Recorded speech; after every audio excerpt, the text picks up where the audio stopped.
আসসালামু আলাইকুম ওয়া রাহমাতুল্লাহ।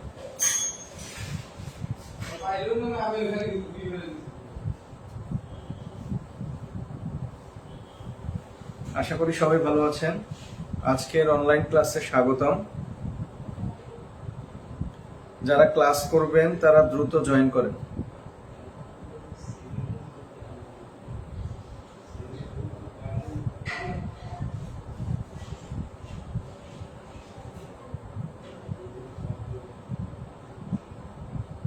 ক্লাস আগামী 3 থেকে 4 মিনিটের মধ্যে শুরু করব ইনশাআল্লাহ।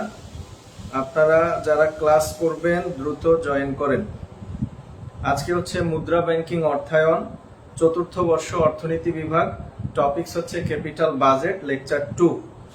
আমরা আগের দিন যেটা শিখে আসছি সেটা হচ্ছে যে সিএফএটি ক্যালকুলেশন করলে যে নিয়মগুলো পারা যায়, সিএফএটি পর্যন্ত ক্যালকুলেশন করতে হয় যে নিয়মগুলোর জন্য, সেটা হচ্ছে পেব্যাক পিরিয়ড, এরপরে হচ্ছে পেব্যাক রেসিপ্রোকাল, এরপরে হচ্ছে এআরআর, আরওআই, আরো 3টা ছিল surplus life, surplus cash flow, index of surplus cash flow. তো ওই বিষয়গুলো আপনাদের না জানলেও চলবে, সেগুলো আপনাদের আসবে না। তো আজকে শিখবো আমরা পরবর্তী ধাপের বিষয়গুলো, যে কিভাবে present value, net present value, profitability index, net profitability index, এই বিষয়গুলো ক্যালকুলেশন করতে হয়।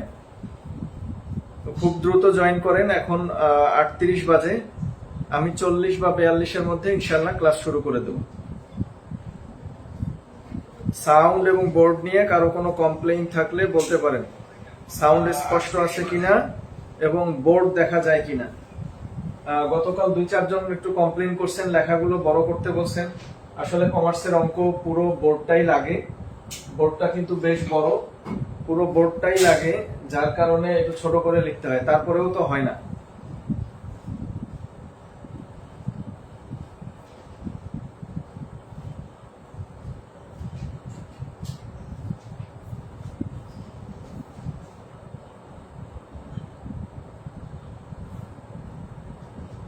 আচ্ছা, বোর্ডটা দেখা যায় কিনা, লেখা বোঝা যায় কিনা এবং সাউন্ড ক্লিয়ার কিনা কেউ কমেন্ট করে একটু কনফার্ম করেন।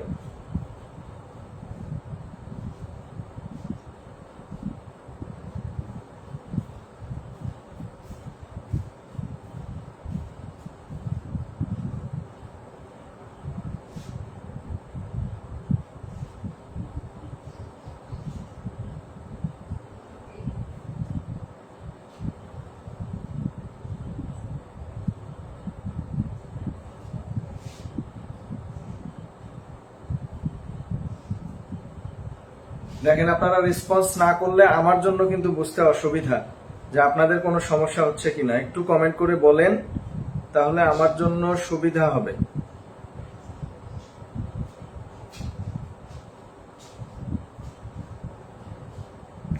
চল্লিশ বাজে, আর 2 মিনিটের মধ্যে আমি ইনশাল্লাহ ক্লাস শুরু করে দেব।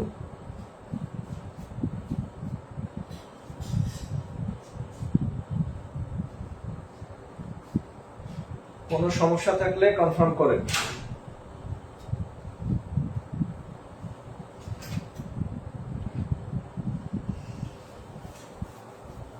আজকে আমরা যে বিষয়গুলো শিখব সেটা হচ্ছে, ধরেন নেট প্রেজেন্ট ভ্যালু, এটা হচ্ছে নেট প্রেজেন্ট ভ্যালু, এরপরে হচ্ছে পিআই,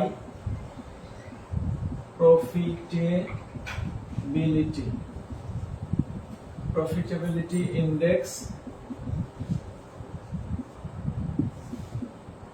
এরপর হচ্ছে নেট প্রফিটেবিলিটি ইন্ডেক্স, এনপিআই। আজকে আমরা এই 3টা নিয়ম শিখবো। আর একটা নিয়ম হচ্ছে ডিসকাউন্টেড পেব্যাক পিরিয়ড, এই 4টা নিয়ম শিখবো আজকে আমরা। ডিসকাউন্টেড পেব্যাক পিরিয়ড, আজকে আমরা এই 4টা নিয়ম করব। Net present value, net profitability index, আর হচ্ছে ডিসকাউন্টেড পেব্যাক পিরিয়ড।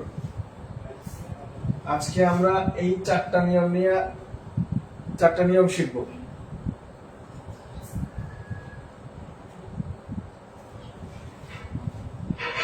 দেখেন net present value, profitability index, net profitability index এবং হচ্ছে ডিসকাউন্টেড পেব্যাক পিরিয়ড। আজকের আলোচ্য বিষয় হচ্ছে এগুলো। এখন দেখেন যে আজকের এই বিষয়গুলো নির্ণয় করার জন্য আপনাদেরকে অবশ্যই পিভি ক্যালকুলেশন করতে হবে। পিভি, এখন কোশ্চেন হচ্ছে যে কিভাবে পিভি ক্যালকুলেট করবেন। পিভি ক্যালকুলেট করার নিয়ম হচ্ছে, যদি প্রশ্নে ক্যাশ ফ্লো বিফোর ট্যাক্স দেয়া থাকে, এখান থেকে আগে আসবেন হচ্ছে ক্যাশ ফ্লো আফটার ট্যাক্স পর্যন্ত। আর আমি গতদিন কিন্তু এই বিষয়টাই বারবার বোঝানোর চেষ্টা করছি বা আলোচনা করছি যে কিভাবে সিএফএটি নির্ণয় করতে হয়। যারা আজকে প্রথম ক্লাস করতেছেন তারা আগের দিনের ক্লাসটা করে তারপর আজকের ক্লাসটা করবেন, অথবা যদি আজকেরটা এখন করেন ক্লাস শেষে আগের দিনের ক্লাসটা দয়া করে দেখে নেবেন, না হলে আজকের ক্লাসে কিছু বুঝবেন না। কোশ্চেনে অনেক সময় সিএফবিটি দেওয়া থাকবে, সিএফএটি নির্ণয় করবেন। সিএফএটির সাথে যদি আমরা ডিসকাউন্ট ফ্যাক্টর গুণন করি তাহলে হচ্ছে প্রেজেন্ট ভ্যালু পেয়ে যাব। তো আমরা আজকের যে 4টা নিয়ম নিয়ে কথা বলবো, সেই 4টা নিয়মের ক্ষেত্রে অবশ্যই আপনাদেরকে কি নির্ণয় করতে হবে? Present value. খাতা কলম সাথে থাকলে নোট ডাউন করেন যে আজকের 4টা নিয়ম কোন 4টা নিয়ম। যদিও আইআরআর আরেকটা আছে, এটা নিয়ে আমরা নেক্সট ক্লাসে আলোচনা করব। আজকের 4টা নিয়ম কি? Net present value, profitability index, এরপরে নেট প্রফিটেবিলিটি ইনডেক্স, আর হচ্ছে ডিসকাউন্টেড পে ব্যাক পিরিয়ড। এটার আরেকটা নাম আছে present value payback period. তাহলে দেখেন net present value, profitability index, net profitability index, discounted payback period অথবা present value payback period. এই যে 4টা বিষয়, এই 4টা বিষয় ক্যালকুলেট করার জন্য আপনাকে ক্যালকুলেশন করতে হবে কোন পর্যন্ত? পিভি পর্যন্ত। এটা নোট ডাউন করে রাখেন, কোন পর্যন্ত ক্যালকুলেশন করতে হবে? পিভি পর্যন্ত। আর পিভি পর্যন্ত কিভাবে ক্যালকুলেশন করবেন? আগের দিনের নিয়ম অনুযায়ী সিএফএটি আগে নির্ণয় করবেন, দেন ডিসকাউন্ট ফ্যাক্টর, দেন হচ্ছে পিভি। ডিসকাউন্ট ফ্যাক্টর দ্বারা যদি আমরা সিএফএটি কে গুণন করি তাহলে যেটা পাবো এটার নামই হচ্ছে পিভি। এই ডিসকাউন্ট ফ্যাক্টর আমরা কিভাবে নির্ণয় করব? ডিসকাউন্ট ফ্যাক্টর বা প্রেজেন্ট ভ্যালু ফ্যাক্টর, এটা হচ্ছে 1 divided 1 plus r to the power n। 1 divided 1 plus r to the power n। মনে করেন আপনি প্রথম বছরের ফ্যাক্টর নির্ণয় করবেন 10% সুদে, তাহলে 1 ডিভাইডেড 1 প্লাস 0.10, প্রথম বছর পাওয়ার হবে 1, দ্বিতীয় বছর পাওয়ার হবে 2। যখন তৃতীয় বছরের নির্ণয় করবেন তখন তৃতীয় বছরের পাওয়ার হবে 3। অনুরূপভাবে চতুর্থ বছর n এর মান হবে 4, পঞ্চম বছর হবে n এর মান 5।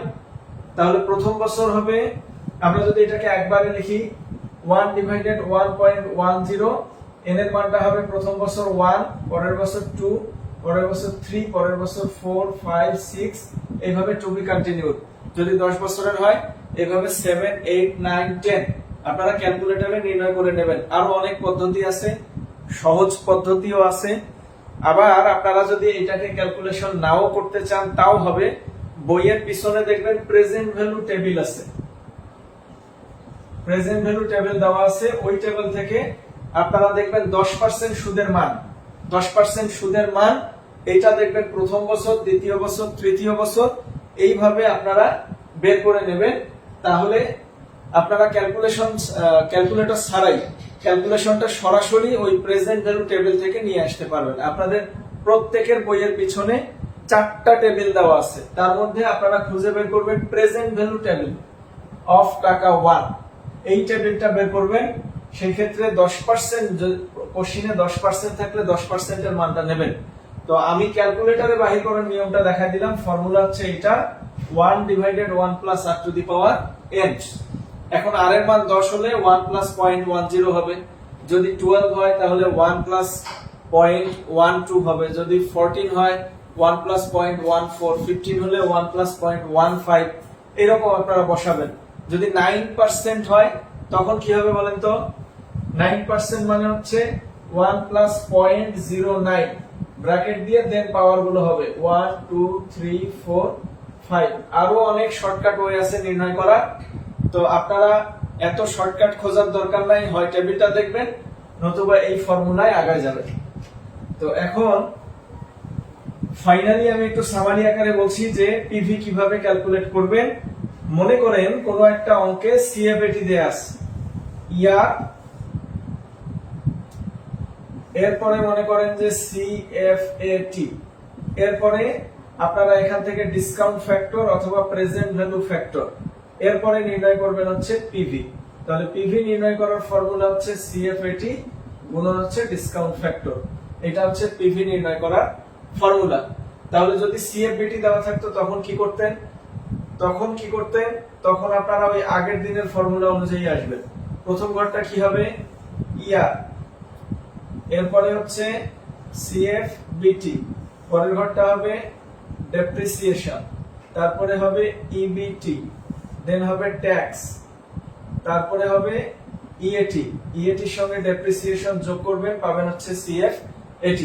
যদি কোশ্চেনে CFBT দেয়া থাকে তাহলে CFBT থেকে CFAT আসবে, দেন আপনার পরবর্তী কিছু কাজ বাড়বে, সেটা হচ্ছে ডিসকাউন্ট ফ্যাক্টরকে নির্ণয় করে বসায় দেবেন, CFAT কে ডিসকাউন্ট ফ্যাক্টর দ্বারা গুণ করলে পাবেন হচ্ছে পিভি। আর এই পিভি কে যদি আপনারা সামেশন করেন তাহলে পাবেন হচ্ছে TPV, total present value. PV এর সামেশন টোটাল প্রেজেন্ট ভ্যালু, দেন আমরা নিয়মগুলো ফর্মুলা অ্যাপ্লাই করে নির্ণয় করতে পারবো।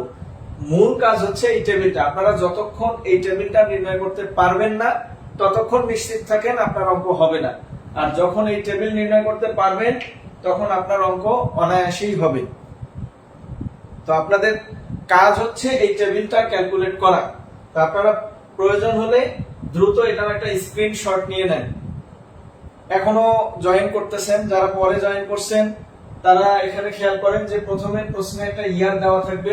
ধরেন ইয়ারের মান 1, আমি ধরে নিলাম 1, CFBT ধরলাম 10,000, ডেপ্রিসিয়েশন 2000, এটার সাথে বাদ দিয়ে দেখেন 8000, ট্যাক্স ধরেন 50% মানে হচ্ছে 4000, তাহলে EAT হবে 4000, ডেপ্রিসিয়েশন 2000 যোগ করেন, CFAT হচ্ছে 6000। এরপর ডিসকাউন্ট ফ্যাক্টর ধরেন 10%, তাহলে 1/1.10 পাওয়ার দেবেন 1, তাহলে এটা ক্যালকুলেটরে বাহির করে নেবেন, মেবি 0.909 আসবে।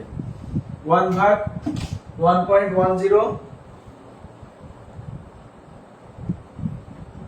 1/1.1 এর পাওয়ার হবে আপনার 1, তাহলে এটা হবে 0.909। এটাকে গুণন করবেন হচ্ছে 6000 দ্বারা, তাহলে 5454.54 আসে। আপনারা পয়েন্ট ইচ্ছা হলে নিয়েন, না হলে নাই।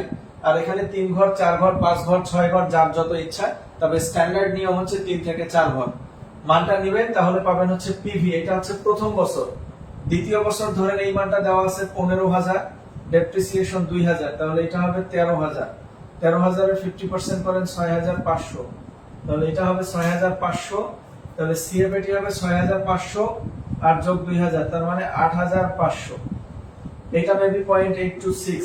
দ্বিতীয় বছর কিভাবে বের করবেন? 1/1.10 পাওয়ার 2, তাহলে 1/1.1 পাওয়ার হচ্ছে 2, 0.826 এই মানটা দেবেন। এখন 0.826 কে 8500 দ্বারা গুণন করবেন, এটা হচ্ছে 7021 টাকা। ক্যালকুলেশন গুলো আপনারা চেক করবেন ভালো করে, আমার ভুল হলেও হতে পারে। এবার আসেন 3 নাম্বার, 0.826 গুণন হচ্ছে 8500, 7021। এবার ধরেন 3 নাম্বার বছর, আমি আরেকটা মান ধরে নিলাম 5000 টাকা, এটা ডেপ্রিসিয়েশন 2000, তাহলে থাকে হচ্ছে 3000। 5000 এর সাথে 2000 বাদ দেবেন, তাহলে 3000, ট্যাক্স 50% মানে 1500, EAT হবে 1500। EAT কিভাবে নির্ণয় করে মনে আছে তো আপনাদের? EBT এর সাথে ট্যাক্স বাদ দেবেন, EAT এর সাথে আবার ডেপ্রিসিয়েশন যোগ করে 2 আর 1 এটা হবে 3500। এবার ডিসকাউন্ট ফ্যাক্টর 1/1.10 পাওয়ার হবে 3, মেবি এটা 751 হবে। 1/1.1 এর পাওয়ার হবে 3, 0.751। 0.751 গুণন হচ্ছে 3500, এই মানটা হবে 2628 টাকা, তাহলে 50 পয়সা, 2629 টাকা ধরে নিলাম। এই হচ্ছে আপনাদের ফুল টেবিল, কিভাবে আপনারা ক্যালকুলেশন করবেন। আশা করি বুঝছেন। কোনো সমস্যা থাকলে কমেন্ট করেন। কিভাবে পিভি ক্যালকুলেশন করতে হয় এই পর্যন্ত কারো কোনো কোশ্চেন আছে কিনা কমেন্ট করেন। আর আপনারা রেসপন্স না করলে আমি আমার মতো আগায় যাব, তখন না বুঝে থাকলেও আর কিছু করার থাকবে না। যদি না বোঝেন এই পর্যন্ত কমেন্ট করেন।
আচ্ছা, আমি ধরে নিলাম যে আপনাদের কোনো কোশ্চেন নাই।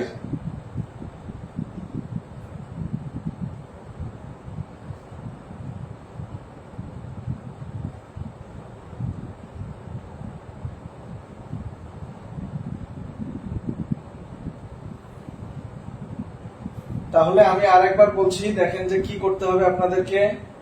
যে প্রথমত যে আজকের নিয়মগুলোর জন্য আপনাদেরকে ক্যালকুলেশন করতে হবে পিভি পর্যন্ত। আর পিভি ক্যালকুলেট করার নিয়ম হচ্ছে যে ইয়ার দেওয়া থাকবে, সিএফবিটি দেওয়া থাকবে, সিএফবিটি থেকে ডেপ্রিসিয়েশন বাদ দিবেন, যেটা পাবেন সেটা হচ্ছে ইবিটি। ইবিটি এর সাথে ট্যাক্স বাদ দিবেন, যেটা পাবেন সেটা হচ্ছে ইএটি। ইএটি এর সঙ্গে আবার ডেপ্রিসিয়েশন যোগ করবেন, সেটা হচ্ছে সিএফএটি।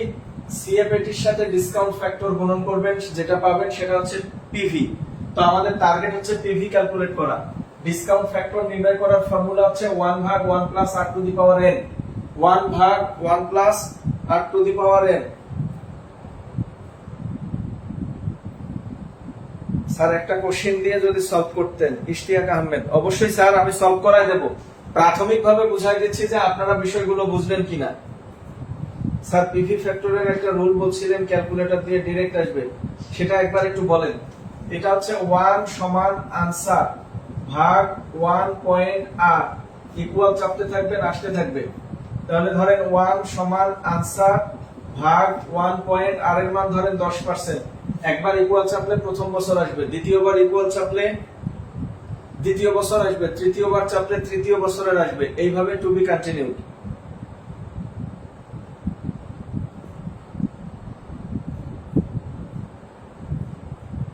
আচ্ছা, আর কোনো কোশ্চেন নাই মনে হয় আপনাদের? এখন আমরা একটা অঙ্ক তৈরি করে সেই অঙ্কটা সলভ করব।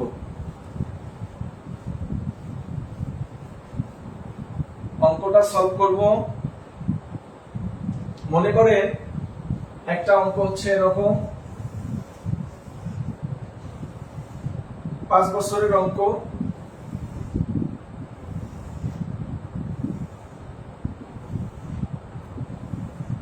ইয়ার 1 2 3 4 5। এখানে ধরেন যে সিএফবিটি দেওয়া আছে, আমি ধরে নিলাম সিএফবিটি এটা হচ্ছে 15,000, 10,000, 10,000, এরপরে আরেকবার ধরেন 10,000, পরেরটা ধরেন 8,000। কস্ট বলা আছে ধরেন যে 20,000। আর ট্যাক্স রেট বলা আছে হচ্ছে 50%। স্যালভেজ ভ্যালু নীল। আর ডিসকাউন্ট ফ্যাক্টর সমান বলছে 10%। এই মানগুলো দেওয়া আছে। আপনাকে নির্ণয় করতে বলছে এনপিভি, তারপরে হচ্ছে পিআই, এনপিআই এবং ডিসকাউন্টেড পেব্যাক পিরিয়ড। এই চারটা জিনিস নির্ণয় করতে বলছে। তাহলে এখন দেখেন প্রশ্নে কি দেওয়া আছে। প্রথম কথা হচ্ছে প্রশ্নে কি দেওয়া আছে দেখেন। প্রশ্নে দেওয়া আছে হচ্ছে সিএফ, প্রশ্নে দেওয়া আছে হচ্ছে সিএফবিটি, তাহলে সিএফবিটি থেকে আমাদের এখানে বসায় দিতে হবে ডেপ্রিসিয়েশন। ডেপ্রিসিয়েশন নির্ণয় করে নেন। আর লাইফ ধরেন বলা আছে 5 ইয়ার্স। ডেপ্রিসিয়েশনের ফর্মুলা কি বলেন? কস্ট মাইনাস সেলভেজ ভ্যালু ভাগ হচ্ছে লাইফ। তাহলে কস্ট কত আছে দেখেন 20,000, সেলভেজ ভ্যালু দেখেন 0, লাইফ আছে 5, তার মানে এটা হবে আপনার 4,000। ডেপ্রিসিয়েশন প্রত্যেক ঘরে বসাবেন হচ্ছে 4,000। তাহলে সিএফবিটি থেকে ডেপ্রিসিয়েশন বাদ দিলে কি নির্ণয় হয় বলেন? ইবিটি 15 থেকে 4 বাদ দেন, তাহলে 11,000। 10 থেকে 4 6,000, 6,000, 6,000, এটা হচ্ছে 4,000। ইবিটি এর উপর আবার ট্যাক্স নির্ণয় করেন 50%। ট্যাক্স নির্ণয় করেন 50%। ট্যাক্স কার উপর নির্ণয় করবেন? ইবিটি এর উপর। তাহলে এটা হবে 5,500, এটা 3,000, এটা 3,000, 3,000, এটা হবে 2,000। মনে আছে তো ট্যাক্স কার উপর নির্ণয় করতে হয়? ট্যাক্স নির্ণয় করতে হয় হচ্ছে ইবিটি এর উপর। EBIT earning before tax. আপনারা বইগুলো যখন খুলবেন অনেক সময় দেখবেন কোন কোন বইতে লেখা আছে এনপিবিটি, নেট প্রফিট বিফোর ট্যাক্স। একই কথা, কিন্তু ঘাবড়ানোর কিছু নাই। তাহলে সিএফবিটি কি? সিএফবিটি হচ্ছে ক্যাশ ফ্লো বিফোর ট্যাক্স। সিএফবিটি হচ্ছে ক্যাশ ফ্লো বিফোর ট্যাক্স। এরপরে হচ্ছে ডেপ্রিসিয়েশন। ডেপ্রিসিয়েশন বাদ দিলে ইবিটি। কোশ্চেন হতে পারে যে ডেপ্রিসিয়েশন কোথায় পাবেন? ডেপ্রিসিয়েশন দেখেন কোথায় পাবেন, ক্যালকুলেশন করে নেবেন। কিভাবে? কস্ট মাইনাস সেলভেজ ভ্যালু ডিভাইডেড হচ্ছে লাইফ। কিভাবে নির্ণয় করে নেবেন? Cost minus সেলভেজ value divided life. তাহলে এই যে কস্ট দেয়া আছে মেশিনের 20,000, সার্ভিস ভ্যালু দেয়া নাই, লাইফ হচ্ছে 5, ভাগ করলে 4,000। ডেপ্রিসিয়েশন প্রত্যেকটা বছরেই কত বসাবেন? 4,000 টাকা বসায় দেবেন। তাহলে এই সিএফবিটি থেকে ডেপ্রিসিয়েশন বাদ দিলে হচ্ছে ইবিটি। ইবিটি এর সাথে ট্যাক্স। ট্যাক্স কোথায় পাবেন? দেখেন কোশ্চেনে বলা আছে কত পার্সেন্ট? 50%। কোশ্চেনে বলা আছে 50%। এই 50% কাটবেন হচ্ছে ইবিটি এর উপর।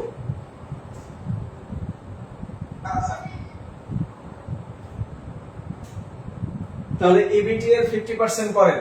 তাহলে ইবিটি থেকে ট্যাক্স বাদ দিলে যেটা পাবেন এটার নাম হচ্ছে ইএটি, আর্নিং আফটার ট্যাক্স, অথবা এনপিএটি, নেট প্রফিট আফটার ট্যাক্স।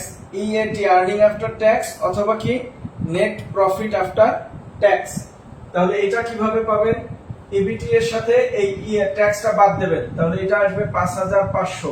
এই 5,500 কিন্তু না, 11,000 থেকে আপনার 5,500 বিয়োগ। 6,000 থেকে 3,000 বাদ দেন, 3,000, এটাও হবে 3,000, এটাও হবে 3,000, এটাও হবে 2,000। আপনারা আবার ভাবেন না যে এই মানটা এবং এই মানটা সেম।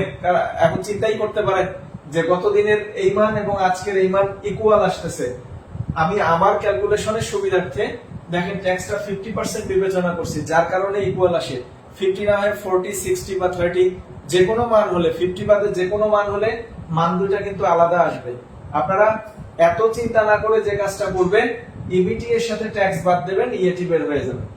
এখন ইএটি এর সাথে ডেপ্রিসিয়েশন যোগ দেন, তাহলে সিএফএটি। আমি আর ডেপ্রিসিয়েশনের ঘরটা দিলাম না, জায়গা হবে না, যেহেতু এই যে ঘরটা আছে এইটার সাথে এই টাকাটা যোগ দেন। এটা হচ্ছে 9,500, 4 আর 3 হচ্ছে 7,000, 4 3 7,000, এটাও হবে 7,000, 4 আর 2 হবে 6,000। সিএফএটি। এরপরে যেটা নির্ণয় করবেন এটা হচ্ছে পিভি ফ্যাক্টর, অথবা এর আরেকটা নাম আছে ডিসকাউন্ট ফ্যাক্টর। পিভিএফ অথবা ডিএফ। পিভিএফ অথবা ডিএফ মানে প্রেজেন্ট ভ্যালু ফ্যাক্টর অথবা ডিসকাউন্ট ফ্যাক্টর। এটা নির্ণয় করবেন কিভাবে? একটু আগেই বলছি, 1 ভাগ 1 plus r to the power n। ফ্যাক্টরের মান দেখেন 10% বলা আছে, তাহলে 1 ভাগ 1.10, প্রথম বছর পাওয়ার 1, পরের বছর 2, পরের বছর 3, পরের বছর 4, পরের বছর হচ্ছে 5। আরো কিছু শর্টকাট ওয়ে আছে। এখন এটাতে যেটা সমস্যা হবে, তো অনলাইনে দেখা যাবে যে এত ভালো সাপোর্ট পাবেন না যে আপনাকে সবকিছুই শেখানো যাবে। তো এই জন্য আপনাদেরকে এই যে ফর্মুলাটা দেখাই দিলাম, এই ফর্মুলাটা প্রয়োগ করেন। এটা প্রয়োগ করলেই হবে, কারণ আমি বললাম আপনি বুঝলেন না, তাহলে সেই বলা বলে লাভ নাই। ক্লিয়ার? আপনারা ক্যালকুলেটরে এইভাবে বের করে নেবেন, 1 ভাগ 1 plus r to the power n। আর এর মান 10% থাকলে একদম সহজ হয় 1 ভাগ 1.10 এর পাওয়ার হবে 1 2 3 4 5। এখন আর এর মান যদি 20% হয় তাহলে 1 ভাগ 1.20। এখন বলতে পারেন এখানে প্লাস সাইন দিয়ে এখানে আবার পয়েন্ট কেন? আমি এই দুটার যোগফল একবারে বসাই দিয়েছি এখানে। যদি 25% হয় কি হবে 1 ভাগ 1.25 পাওয়ার হবে n। যদি 9% হয় 10 এর নিচে হয় তাহলে সামনে একটা 0 হবে 1.09 পাওয়ার হবে 1 2 3 4 5। 8% হলে 1.08। এইভাবে আপনারা বাহির করে নেবেন।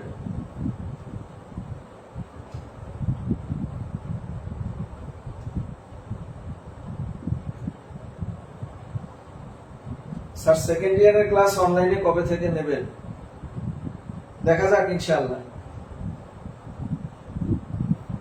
আচ্ছা এখন পিভি ফ্যাক্টরের মানটা বসান। এটা 0.909, 0.826, 0.751, 0.683, 0.683 মেবি 621 এরকম একটা মান আসবে। আপনারা নির্ণয় করেন ক্যালকুলেটরে। এই ক্লাসে থাকাকালীন অবস্থায় সায়েন্টিফিক ক্যালকুলেটরটা হাতে নিয়ে চেষ্টা করেন, তাহলে ইজি হয়ে যাবে।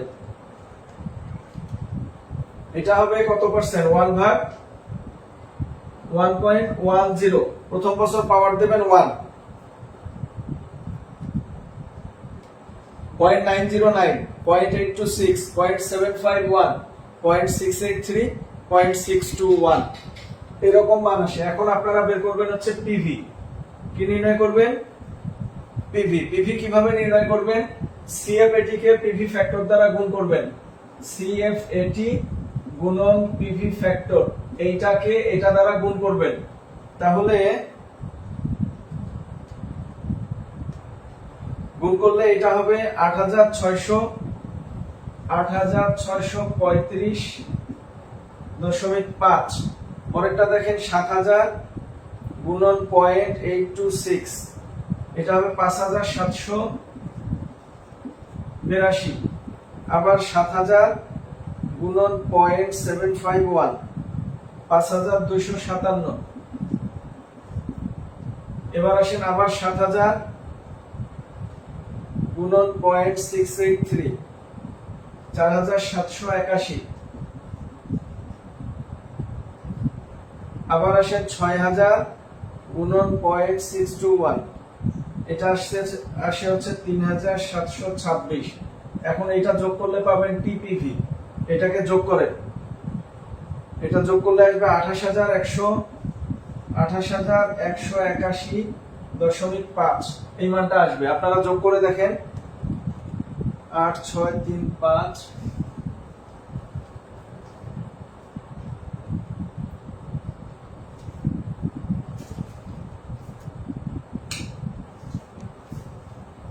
28181। দয়া করে আপনারা ক্যালকুলেটরে ক্যালকুলেশন করে নেবেন। বারবার বলছি আমার যোগ বিয়োগে ভুল থাকতে পারে এবং এটা নিয়ে সমালোচনা করার কিছু নাই। এই বোর্ডে ক্লাস নেওয়া, ক্যালকুলেশন করা এগুলো টাফ। আপনারা চেক করে নেবেন, ভুল হলেও হতে পারে, অস্বাভাবিক কিছু না। এখন আসেন আমরা মূল রিকোয়ারমেন্টে যাব। মূল রিকোয়ারমেন্টে কি কি নির্ণয় করতে বললো? নির্ণয় করতে বলছে দেখেন এনপিভি। এনপিভি নির্ণয় করার ফর্মুলা হচ্ছে এনপিভি, ফর্মুলা হচ্ছে TPV minus NCO, total present value. তাহলে টোটাল প্রেজেন্ট ভ্যালু দেখেন কত আসছে 28181.5, এনসিও হচ্ছে 20000, তাহলে 8181.5 এটা হচ্ছে নেট প্রেজেন্ট ভ্যালু। এখন যদি নেট প্রেজেন্ট ভ্যালুর আন্ডারে আপনাকে যদি বলে প্রজেক্টটা গ্রহণ করবেন কিনা, নেট প্রেজেন্ট ভ্যালুকে বেস করে প্রজেক্টটা গ্রহণ করবেন কিনা, মনে রাখবেন যদি নেট প্রেজেন্ট ভ্যালুর মান পজিটিভ আসে প্রজেক্টটা ভালো, প্রজেক্টটা গ্রহণযোগ্য। আর যদি নেগেটিভ আসে তখন প্রজেক্টটা গ্রহণযোগ্য নয়। কি বললাম বলেন? যদি পজিটিভ আসে তাহলে প্রজেক্টটা গ্রহণযোগ্য, আর যদি পজিটিভ না আসে, নেগেটিভ আসে, তখন প্রজেক্টটা গ্রহণযোগ্য নয়।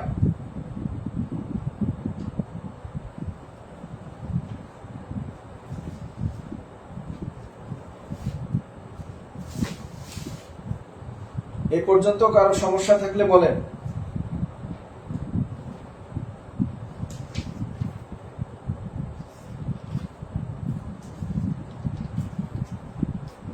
আচ্ছা, এখন আসেন পিআই। পিআই কিভাবে নির্ণয় করবেন? আমি এই জায়গাগুলো মুছে দিচ্ছি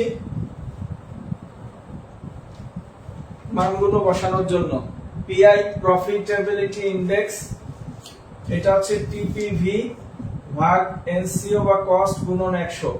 টোটাল প্রেজেন্ট ভ্যালুর মান বসাবেন 28181.5 ভাগ হবে 20000 গুণন 100।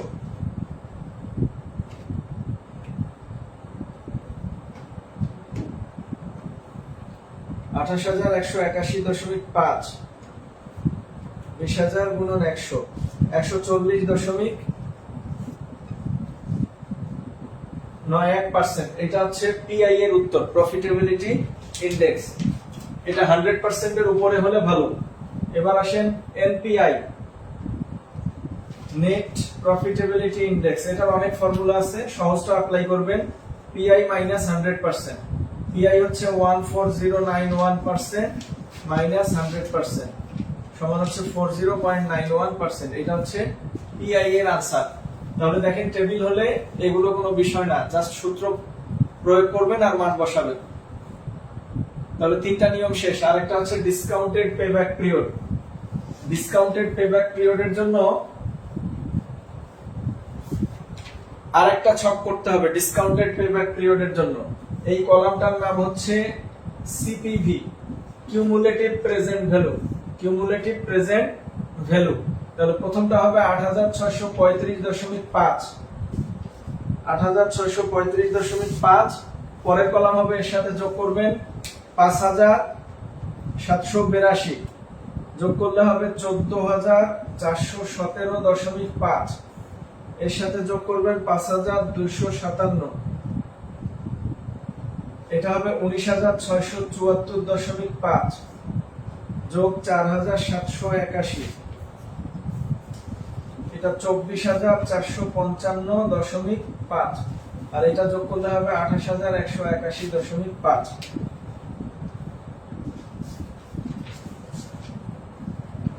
আগের দিন আমরা শিখলাম হচ্ছে যে সিএপএটি থেকে cumulative cash flow after tax, আর আজকে শিখলাম পিভি থেকে cumulative PV, cumulative present value. সেটা কোন ক্ষেত্রে লাগবে?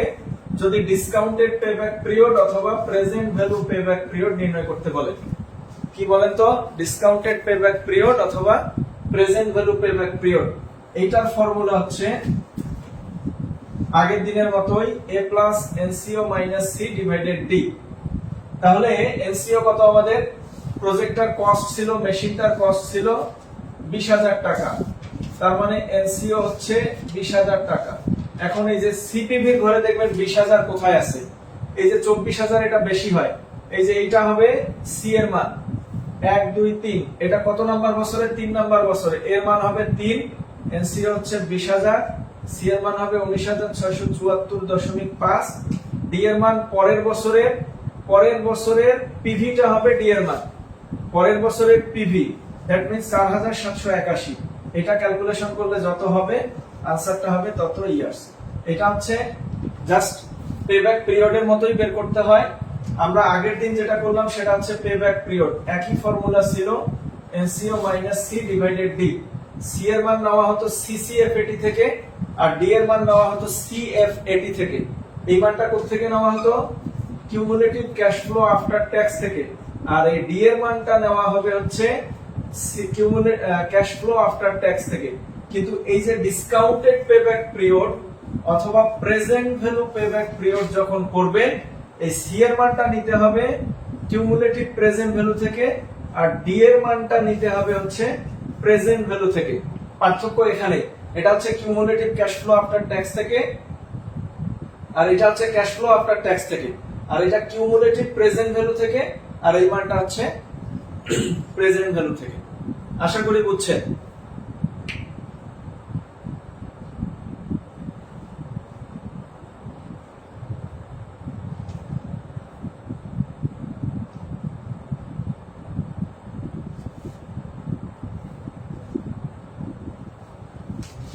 একটু কমেন্ট করেন কোনো সমস্যা আছে কিনা। স্যার ডিপিবিপি এর কলামটা আরেকবার, ডিপিবিপি ডিসকাউন্টেড পেব্যাক পিরিয়ড, আচ্ছা, এটার জন্য পিভি আগে ক্যালকুলেশন করে দেন সিপিভি নির্ণয় করবেন।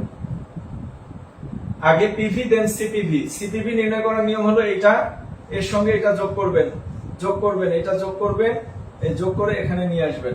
এটা হচ্ছে পিভি এবং সিপিভি নির্ণয় করার নিয়ম। এবার সিপিভি এবং পিভি থেকে নির্ণয় করবেন। আগের দিন যখন পেব্যাক পিরিয়ড নির্ণয় করছেন তখন কিন্তু নির্ণয় করছেন সিএফএটি এবং সিসিএফএটি থেকে, আর আজকে নির্ণয় করবেন সিপিভি এবং পিভি থেকে।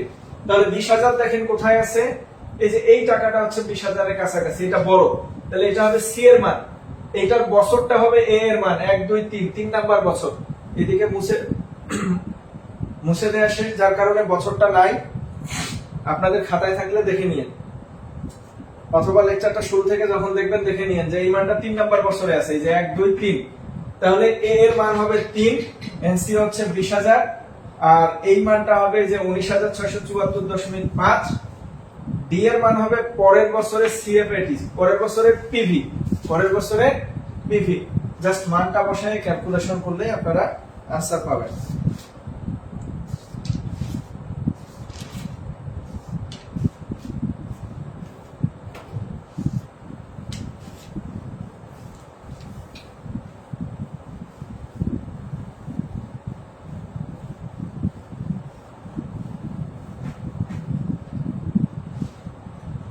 আপনাদের এই ফ্রি ক্লাস নিয়ে দিচ্ছি। এই যে ক্লাস নেওয়া হচ্ছে, ক্লাসের ব্যাপারে আপনাদের কাছে আমার দাবি একটাই, যদি আপনাদের ক্লাসে উপকার হয় এবং আপনাদের যদি মনে হয় যে ক্লাসগুলো আপনাদের জন্য অ্যাপ্রোপ্রিয়েট, কাজে লাগবে, সেই ক্ষেত্রে আমার এই ক্লাসটা খুব বেশি কষ্ট না হলে শেয়ার করে দেবেন। এইটাই হচ্ছে আপনাদের কাছে আমার বলতে পারেন ক্লাসের হাদিয়া হচ্ছে এইটা, শেয়ার করে দেবেন। আর হচ্ছে আপনার রেসপন্সটা অন্তত জানাবেন কমেন্টে যে আপনার ক্লাস কেমন লাগছে, আরো কি করা দরকার, এই জায়গাগুলো আমাকে একটু হেল্প করবেন। আপনাদের কাছে আমার ডিমান্ড দুইটা, ক্লাসের রেসপন্স করবেন, ক্লাস সম্পর্কে আপনার মতামত জানাবেন 1, আর 2 নাম্বার হচ্ছে পারলে ক্লাসটা শেয়ার করে দেবেন। বেস্ট অফ লাক, ভালো থাকবেন। আগামীকাল ইনশাআল্লাহ চেষ্টা করব ক্লাস নেওয়ার, যদি কোনো কারণে না পারি পরশুদিন, এবং অবশ্যই পরের ক্লাসটা মিস করবেন না ইনশাআল্লাহ, কারণ হচ্ছে আমরা নেক্সট ক্লাসে আইআরআর শিখবো, আপনাদের যেটা বেশি আসে। ভালো থাকবেন, আসসালামু আলাইকুম।